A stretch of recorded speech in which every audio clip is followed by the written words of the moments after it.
Hi guys, welcome to another qualifier video. 20.3 has been released this week and it's your final qualifier.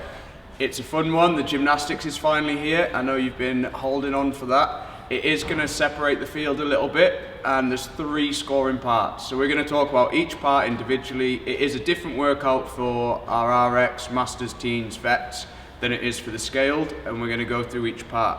So part A of the RX workout is a 4-minute AMRAP of 200-foot shuttle run and 15 pull-ups.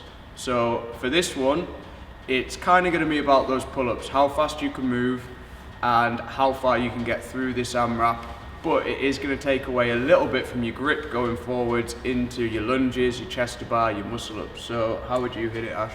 I think when you look at this workout, you've got to look at the workout as a whole. Realistically, are you going to get the bar muscle ups?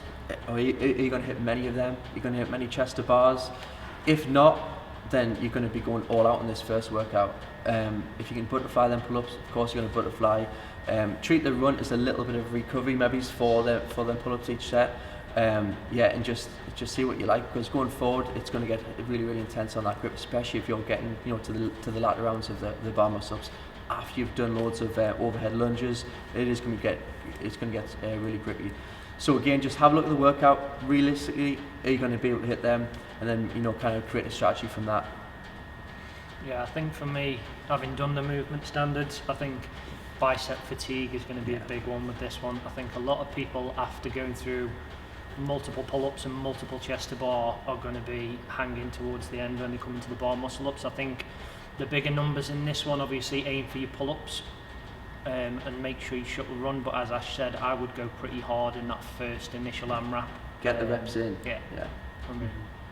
So I think for this one, just be really careful with where you set up your camera. Maybe do your shuttle runs away from the rig, shuttle backwards and forwards. You can do it parallel to the rig, it's up to you. But we need to see your feet going past the line at either end of the shuttle run, and we need to be able to see your chin above the bar in the pull-up. So make sure you get your angles right, because if we can't see the rep, we can't reward the rep.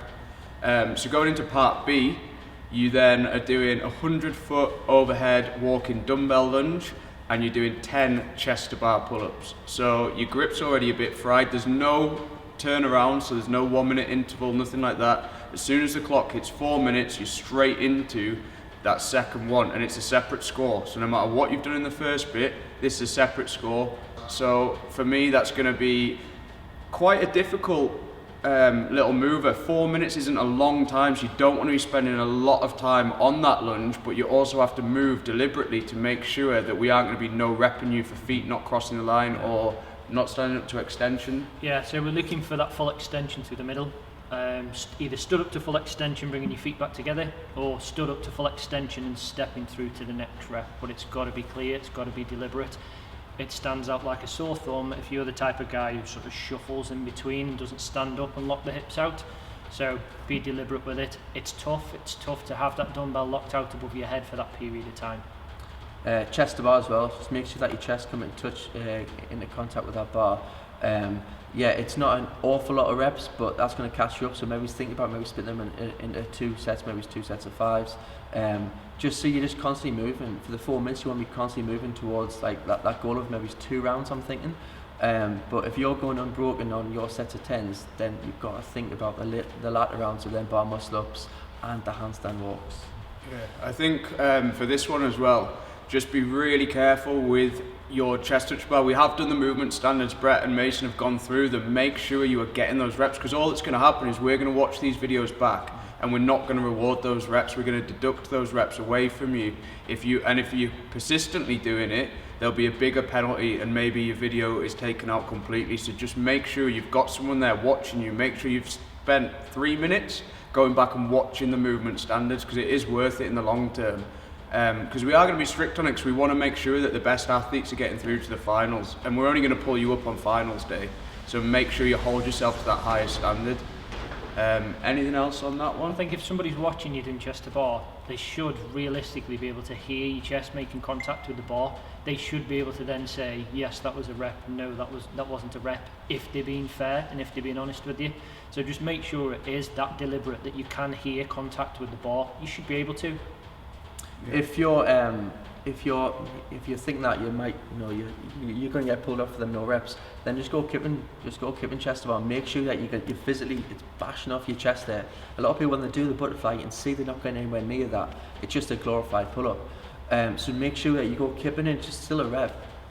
If you really want to test yourself through these qualifiers, which is what they're there for, you've got to hold yourself to that higher standard. We've released a few podcasts about judging and movements and things like that. And I think it is just being honest with yourself. And again, if you watch that video back and you're not happy, you've got to redo it. One other thing is these 3 AMRAPs are done on a rolling clock.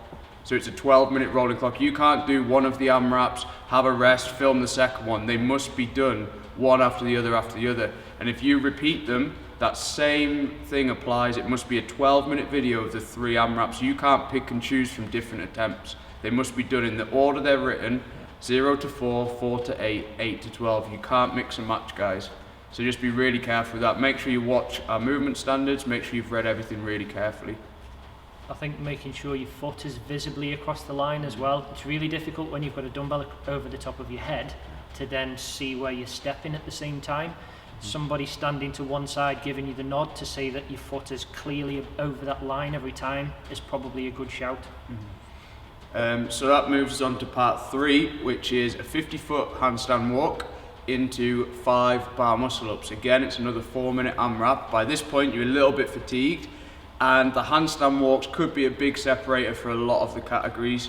And this is where you are going to be maybe looking for that first handstand walk. You have to do 5-foot intervals. So you'll have on the floor, you'll see it on the movement standard videos, 5-foot intervals for your lunge and for your handstand walk. You must start with your hands behind that line on the handstand walk, and they must finish clearly past that line. I think that's probably where most of the no reps will come from on here. Yeah, I think people, it's handstand walking is different depending on which competition you go to. Some allow feet behind the line and then allow you to step out and put your hands on the floor.